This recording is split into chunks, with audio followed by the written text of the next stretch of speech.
Imagine building a life with someone, thinking you have it all, only to find out everything you believed was a lie. After 3.5 years of what seemed like a perfect marriage, I made a shocking discovery that would change my life forever. My wife, someone I thought I knew inside and out, had been hiding a secret affair. The pain of betrayal hit hard. But what would I do next? Stay, fight, or leave it all behind? This is a story of heartbreak, realization, and ultimately, the freedom that comes when you walk away from the past. But before we dive into this emotional journey, if you want more gripping stories like this, don't forget to subscribe to the channel, click the bell button, and give this video a like. Like it now, without delay. You won't want to miss what's coming next. I quietly left after discovering my wife's affair. After 3.5 years of marriage, a year later, my ghosted ex-wife tracked me down after hearing of my wife's adultery. I moved to the hills. I'm not sure why I'm writing this, but perhaps it will be helpful to someone now that the incident is over and I've moved on. After 3.5 years of marriage, I learned of my wife's affair in February 2018. I worked a contract job that occasionally required a lot of travel, but also permitted me to work from home when I returned. As a director of a technical sales company, my wife held a very lucrative position. Although things had become a little strained due to her working longer and longer hours and me traveling for work, we still had what I would call a fairly excellent marriage. Background: 5 years ago, at a cookout hosted by a mutual acquaintance, I met my wife, who is now my ex. We immediately clicked after we started talking. To be honest, I felt that being with a woman who was so attractive and articulate was a huge advantage. My rough-around-the-edges demeanor somehow appealed to her. After a few weeks of dating, we found ourselves smitten with one another. When we would meet at each other's apartments, the clothes simply flew off. After 18 months of dating, we eventually got married and moved into a large apartment while saving for a down payment on a home. Things began to change after the first 3 years of marriage. Even though I still had feelings for her, I noticed that she would argue over little matters. When I mentioned all the late hours and the increasingly regular work outings, she would grow irate. Since she had been moving up the corporate ladder, she would claim that it was a necessary component of paying the dues. At least that was her justification. She informed me that, since I was also away for weeks at a time, I had no right to challenge her. In reality, I had only been taking vacations for 3 or 4 days every 5 weeks or so I assured her that I could definitely manage cutting back on my travel time. There was never a conclusion to these highly circular arguments. Looking back, I realized that I was unaware that my wife was having an affair. Aside from our declining sexual life and her persistently late work hours, I would never have suspected anything. I simply assumed that she was exhausted from her job, but being rejected so often when I tried to start a sexual relationship had taken a toll on my ego. Although she had a work mobile phone and might have been using it, I didn't witness the covert texting that I had read about in other articles. I used our spare bedroom as a home office and spent a lot of time there. Around September 2017, Kathy began returning home from work and spending the evening at a work engagement instead. This increased from 1 night per week to over 3 nights each week. Although I'm not naturally envious, she would undoubtedly be observed by others, and I'm aware that she would need to repel some of the males at her workplace.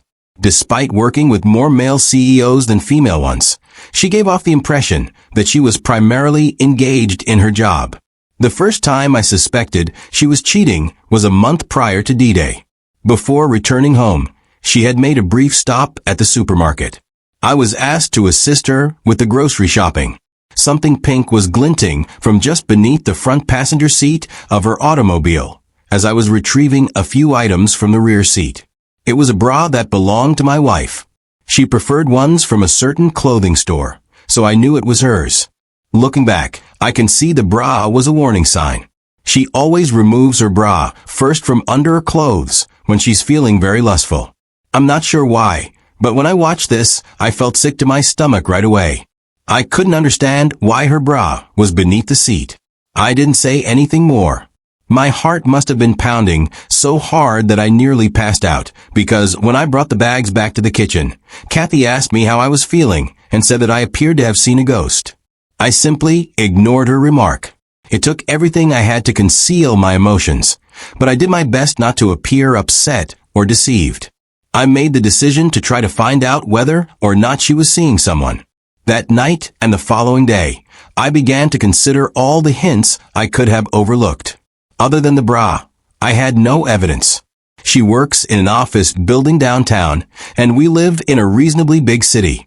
I made the decision to temporarily put the affair idea out of my mind and consider giving her more of my attention. I prepared a delicious meal and arranged the dining table with elegant plates, silverware, and candles. One Friday after work, I purchased an arrangement of flowers and a lovely bottle of wine. I pointed out the dinner and everything I had made when she arrived, as usual, breezing in after work. She apologized and said she was sorry, but she had to go to a neighborhood hangout to meet up with her coworkers. She mentioned that she needed to take a shower first, but that she could have a small snack with me before she left. I guess I went utterly silent because my insides flipped on me. I won't explain the type of anger I was experiencing at the time, but I had had enough. I took my work cell phone and threw it in her backseat. While she was taking a shower, I had been considering this as a means of using my own phone to find her. I walked into the kitchen after that and threw the food and flowers in the garbage. After taking a shower, she got ready and looked stunning as always. "All right, let's eat," she said. "Never mind, go out with your friends," I said. She asked me if I was angry after giving me a weird look. "I'm sad that you never want to do anything with me," I said. She got upset and sarcastically remarked on my short fuse, while telling me to stop acting like a kid. I muttered, "Foolish me," as I stood there allowing everything to settle in. For once, I felt we should spend the evening together. She simply gave me a sly smile and stormed off. I pulled out my second phone and began following my work phone when she departed. About 20 minutes away, at the bar she often visits with her coworkers, I caught her stopping. I made the decision to go find her automobile. Indeed, it was in the parking lot of the bar. I waited to see if I could see her in my car across the street. I felt completely different, like a stalker, but I told myself that I had to calm my fear of her whereabouts. I observed her leaving the bar with a man about an hour after I got there. He had the appearance of an executive from her company. He took hold of her, drew her near, and planted a kiss on her lips. My body was totally numb, and my stomach started to clench up. They went to a different vehicle and climbed in together. When their automobile pulled out, I tried to keep up with them. You guessed it, they drove to a hotel 10 minutes away. As I stopped on the street beside the hotel, I saw them exit, holding hands, and enter. I'd seen enough. I felt foolish. I began pounding the steering wheel with my fist. That was it. Something went totally blank inside of me. I'm not sure if I had an out-of-body experience or blacked out, but as I got better, I felt like I wanted a drink. At this point, my life started on a path I never would have imagined. I simply began to drive out of town, replaying all that I had just seen. I was crying out of anger. As much as I hate to admit it, I located a pleasant little tavern on the outskirts of town, some 30 miles away, and stopped in. I ordered a drink. While seated at the bar, the bartender, a lady, said that I looked like someone had taken the wind out of my sails. So I guess I looked like death warmed over. I answered half smiling. You could say that. A man sat down beside me and struck up a discussion. Even though I didn't feel like talking, there was something about this guy that put me at ease. We struck up a conversation, and eventually my wife's infidelity came up. I told him that all I wanted to do was get away from her and forget about her. "You're not alone, buddy," he replied, giving me a back pat. After giving me a quick glance, he said, "I experienced that a few years ago. I think there's a reason why these things occur. Your life can now take a positive or negative turn. I assure you, at this point, everything is totally up to you." His remarks, for some reason, jolted me out of my gloom. Even though I was aware of my pain, I've always been able to see things rationally, and he was absolutely correct. We identified ourselves. Ree was his name. I really liked his salt-of-the-earth vibe, even though he was more of a country guy. "Are you going to move out?" he inquired. "I suppose I never thought to look that far ahead," I said. I had a fight-or-flight response going on, and I knew I didn't want to be around this woman any longer. I have an idea, and I feel very sympathetic to your situation, Ray added. When the time comes, I have a mobile trailer on my land in case you feel the need to go. It might require some work and isn't very good. Why don't you visit and see if you could imagine yourself briefly residing in something like that? I'll give you a terrific bargain on it. At least you could even park it on a lovely piece of property I own. I would appreciate it if you could watch it for me. It could be beneficial to escape your predicament. Just a thought. I took a moment to comprehend his concept. Oh, honey, if I could have escaped my crazy ex-husband years ago, I would have jumped at the chance to go live in his trailer or anything, just to get my head on straight, added the bartender, who had been listening in on the chat. Perhaps this was just what I needed, but I felt as though I had wandered into the twilight zone. Yes, I'll think about it and maybe check it out, I said to Ree. After a while, we split up and agreed to get together at his house in a few days. I began to feel as though I had some perspective and an opportunity to escape what I thought was a terrible heartache combined with a nightmare. I knew one thing for sure. I would never, ever want to spend time with my wife again. I find cheating to be so disgusting, and it has always been the one thing I thought I would never put up with. I sat on the couch when I arrived home that evening. After Kathy came out, she asked me, "Where have you been?" I turned to face her. "You know, I went to grab drinks." I directly inquired, "Are you having an affair?" She appeared surprised, but she collected herself and responded, "No, why would you ask me that?" I informed her that I had heard she might be seeing someone at work. "Who told you that?" she asked. "Someone I know," I said, but I kept the name a secret. After saying, "You're being ridiculous," she accused me of being intoxicated and insane and inquired about my whereabouts.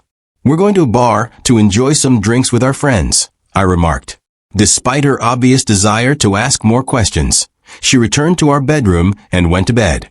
Now that I had proof that she had been deceiving me for months, I made the decision to sleep on the sofa. I couldn't sleep at all because I kept seeing her in bed with this guy. I felt sorry for myself, disgusted and hurt, but then I thought about Ray's trailer. The thought of it cheered me up, and it was almost like a revelation. Something must be wrong with me, since the fight or flight response automatically activated amid the pain I was experiencing, and I preferred the flight response. We didn't talk much the following morning and carried on with the weekend as if nothing had occurred. I scheduled a meeting with Ree a few days later. I noticed that Ree had a lovely ranch when I got there, and the trailer was actually quite nice, about 26 feet long and fully furnished. It brought back memories of a fun spring break trip I took with pals while I was in college. Ray accepted the money I offered him for the trailer. To be honest, I almost took it from him. I drove over to see his ranch property after he gave me directions. There were hiking and biking paths close by, and the area was lovely, with lots of trees and scrub vegetation. Ree had a little cabin on a hilltop overlooking the property, with electricity and water accessible for the trailer. It was close to the foothills of some mountains. Ray promised to set up the trailer for me and pull it to the location. I tried to get Kathy to come clean over the course of the following few weeks, but all I got was gaslighting. I even bluntly warned her that there would be no turning back if I discovered she was cheating. As a result, she became even more engrossed in her affair fog and began to lash out at me with denials. I nearly laughed at how awful the denial was. I scolded myself for not capturing pictures of the two of them, and I had no tangible evidence that she had cheated. I decided that I wanted to leave this marriage after going through this emotional anguish. Instead of communicating my feelings to Kathy, I simply began planning. While she was at work, I started quietly removing my possessions from the apartment and transferring them to the trailer.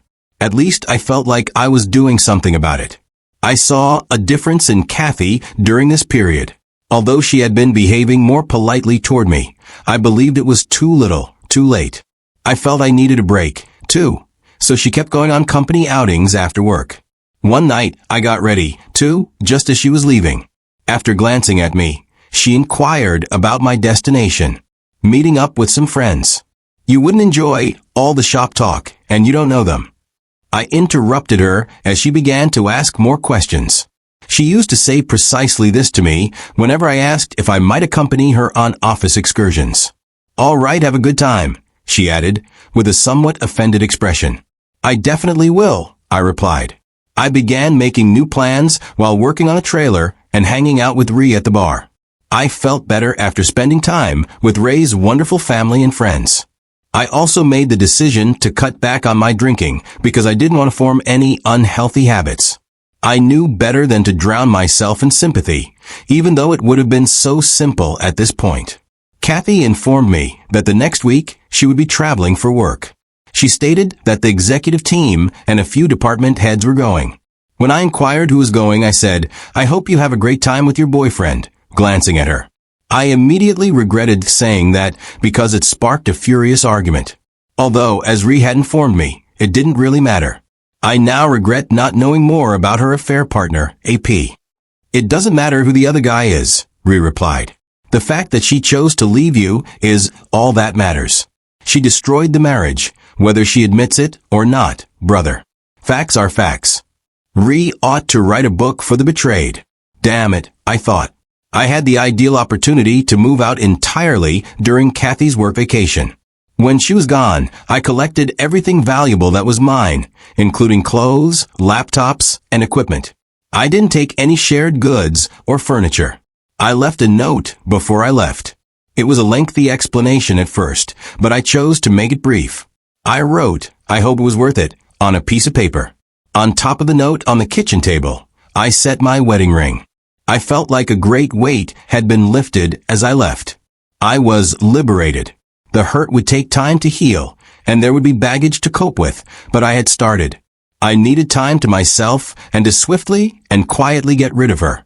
The fact that I hadn't challenged her or coerced a confession didn't make me proud. I hadn't screamed or shouted. She didn't deserve it, in my opinion. She disregarded everything we owned, including our plans for the future, our aspirations for a home and a family, and now it was all gone. There was no turning back. I owed her absolutely nothing. She could handle the consequences. I hadn't planned anything or called a lawyer. I just wanted a new beginning and some clarity. The air from the mountains was just what I needed. When I got inside my trailer, I resumed running. The next week, it was wonderful to be alive. Kathy texted things like, "We just landed, we're having a team dinner," and so on while she was away. "Where are you?" was the question in a few emails. "Why haven't you gotten back to me?" I didn't answer. My phone exploded with calls and texts. When she got home, she kept trying to get in touch with me, but I ignored her. Her mother also tried to phone me after the first day, but I didn't pick up. She didn't try to engage my father because we aren't close, and he is the only member of my family that I still have. Her messages grew more urgent after she was ignored for a week. "What is this?" was one of the texts she sent. "We must speak. I'm not sure what you believe, but nothing is happening. There isn't an affair going on." She finally texted me after a week of not answering, saying, "I'm sorry, things got out of hand. It didn't matter that I was involved with someone at work. You were absent a lot while I was preoccupied with my work. I simply made an error. I intended to terminate it." An error? I had been waiting for this confession all along, yet somehow it only made me detest her more. Why was she unable to be truthful? I didn't have any dreams about a future with this woman. Errors don't persist for 6 to 8 months or a year. Her pleas for me to return and work on the marriage eventually grew pitiful. I refused to respond to her. Even after she stopped bothering me for a few weeks, I didn't want her to learn where I lived or to snoop around in my life. I didn't want my haven to be destroyed by this woman. She then began sending nasty texts like, "You're a coward. One day you refused to speak to me. You have no regard for us. Come home, please, so we can discuss. And you're where I am able to visit you, Paul. Please, let's chat and make things right." Damn it. Although I don't recall all of the texts, they all appeared to be excuses, with minimal genuine regret. In one ear, I let them go, and in the other, out. After a while, I switched my mobile number. Update, June 2018. I received an email from Kathy informing me that she had hired a lawyer and was going to file for divorce. I just said, "Okay, that sounds good." This led to a barrage of emails requesting that I visit her and other things. She wrote that she would stop bothering me if I consented to an uncontested divorce. After realizing this wouldn't work, I consented. I was genuinely free. A few months later, after I moved out of our apartment, I never had to see her again. She seemed to care more about that than I did. Even though neither of us had any closure, I would occasionally think of her for a few months. And yes, the grief would suddenly come to me, like when I heard a song we used to enjoy. After a while, though, I simply stopped thinking about her. Update 2. Now that I'm officially divorced, things are going great. In actuality, I got to know a wonderful girl just down the hill from my house. I was running on the trail when we clicked. I helped her replace a flat tire. Despite being a few years younger than me, she is fantastic and quite adorable. She refers to me as her mountain man and adores my way of life. Although I'm not in a rush to commit, I also don't intend to give up on women entirely. I have no intention of moving out of the trailer anytime soon. I enjoy being outside and have simplified my life. It made everything easier for me, including the grief and my ex-wife. I am aware that everyone responds to these situations in a unique way. I was fortunate to be in my 3rd year of marriage and not yet a parent. I believe I acted in my own best interests. You don't have to spend your entire life with someone who cheats. If you experience something similar, try not to think about it too much. Continue living your life as you improve yourself. It will get better. I hope everyone has the finest possible life. I've revised this roughly 5 times to make it readable, and I just wanted to give you an update on my ex-wife's condition. I was worried that my ex-wife was attempting to find me. As I indicated in my earlier post, I left our previous residence, which was around 2 hours away. I ran into her last weekend at a coffee shop I often visit in the town close to my home. It didn't seem like a coincidence to me. Fortunately, I managed to get away before she noticed me. Third update, I went into town this past weekend to get groceries and made a stop at my normal coffee establishment. I was utilizing their free internet to work on some paperwork for work. I finished and walked out of the coffee shop. I was on my way to my pickup when I heard someone shout, "Paul." When I turned to look across the street, I saw Kathy. I was being waved at by my ex-wife. Finally, Armageddon had arrived. She hurried across the street toward me, and I stood there in disbelief, as though anticipating an embrace. She walked over and extended her hand. I stopped her in her tracks by instinctively holding out my arms were crossed, my palms up. She appeared to be in severe pain. Then she added, "I've been searching for you, Paul. I've wanted to see you since I heard you moved here. Can we have a conversation?" I felt like an animal confined in a cage. Yes, I did. "All right, let's find a table or something and we can talk for a minute." I finally gave in. When she asked if we could come to my house, I firmly refused. At the end of the street, she trailed me down to a bench outside a small store. She began by remarking on how much I had changed and how much she liked my new appearance, beard, and level of fitness. She raved about how much my body had changed.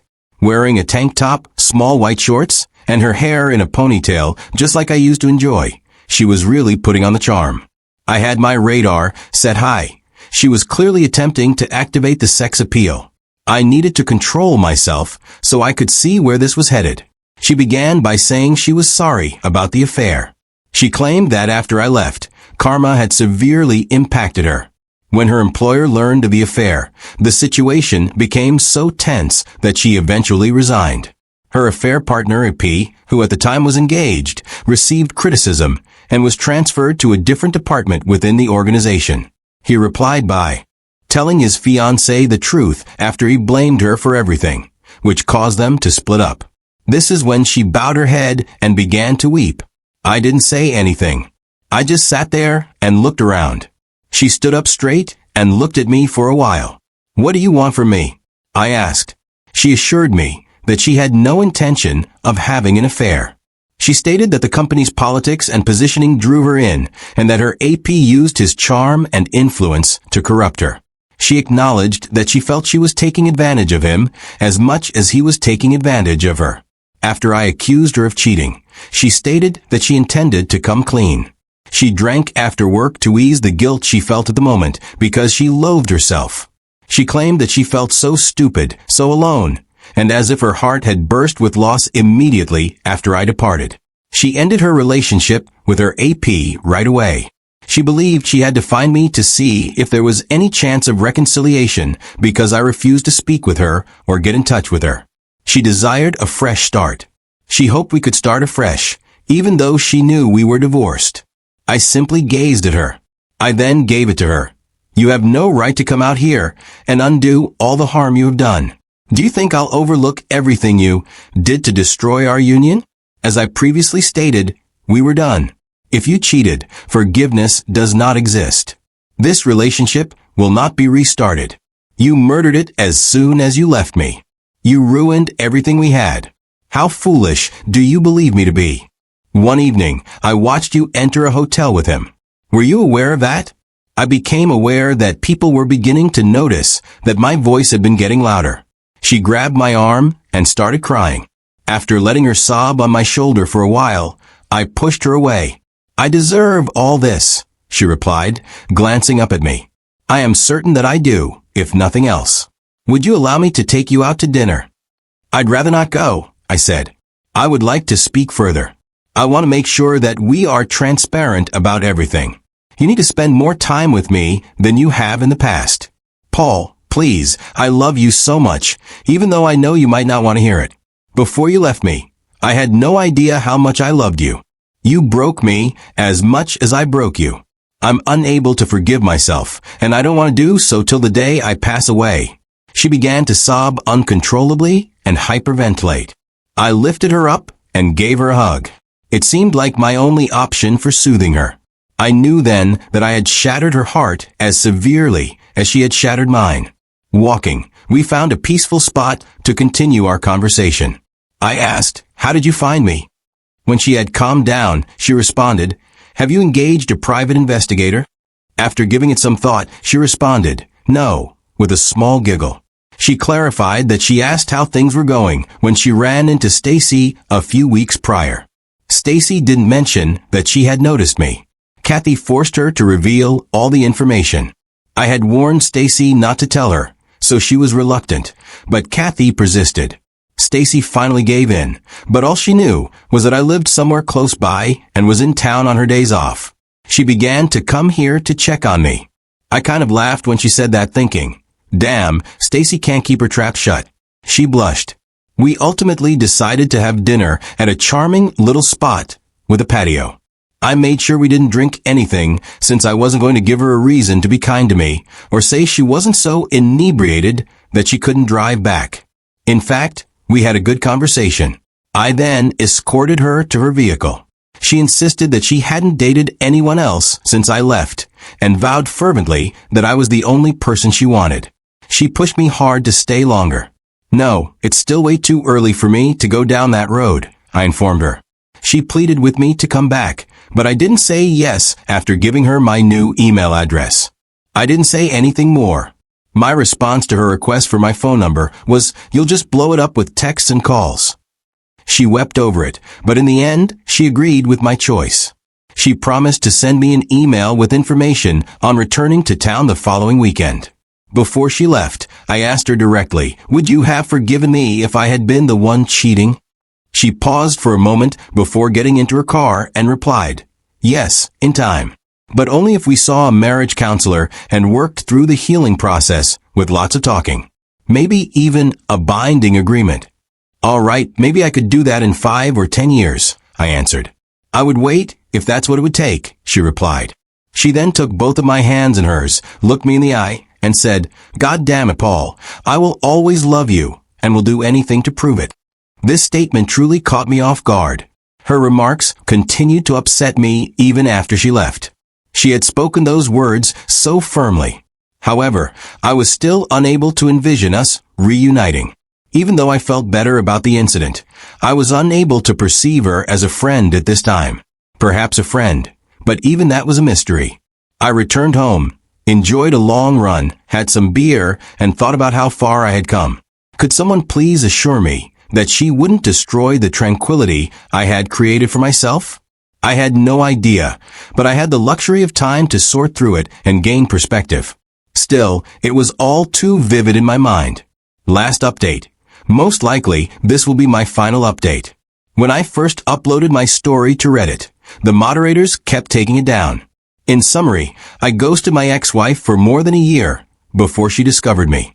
She wanted to make amends and start over with us. You will be deeply disappointed if you thought I would be the typical beta blue pill fool and forgive her. She expressed her love and regret for the affair in a lengthy email she sent me last week. She offered to come out and stay with me for the weekend once more. My answer? I silenced her. I informed her that I had no plans to make amends with her. I'm totally happy living alone, taking advantage of my secluded position, and keeping things simple. At 32, I'm not in a rush to make changes. I have my own self-determination plan and have enjoyed the company of a few women and friends. I made it clear in my email response that I had no intention of reconciling and declined to provide her with my phone number. I no longer know or trust you because you made your bed. I hope the best for you, and perhaps we might become friends in the future, but not right now. She was annoyed by my evasiveness, and she responded in a telling way. She acknowledged that she had taken a job offer from a different state. Her true goal had been for me to accompany her, believing that my remote work would make the move simple. She wished we could start over somewhere new. She wanted to visit me in person to attempt to persuade me, because she was running out of time before moving. Luckily for me, her time was up because I had a week of business travel scheduled. I'm grateful I will no longer have her in my life. She will soon recognize that her time with me is over, but I anticipate receiving a few more emails. She'll need to find someone else, and she might even cheat on them. To anyone reading this, make the most of your life, let go of the past, and give yourself the strength to go on. To all of you, good luck. Thank you for watching. As I walked away from my past, I realized that sometimes the hardest decisions lead to the most freeing moments. While it wasn't easy, leaving behind what I thought was a perfect life was the start of something new. If my story resonated with you, or if you've ever faced something similar, remember, you're not alone. Life has a way of guiding us through the toughest of times, even when it doesn't seem like it. If you enjoyed this story and want to hear more real-life experiences like this, be sure to hit that like button, subscribe to the channel, and ring the bell so you never miss a new video. Your support means the world, and it helps me bring you more content like this every week. Take care, and remember, sometimes letting go is the only way to move forward.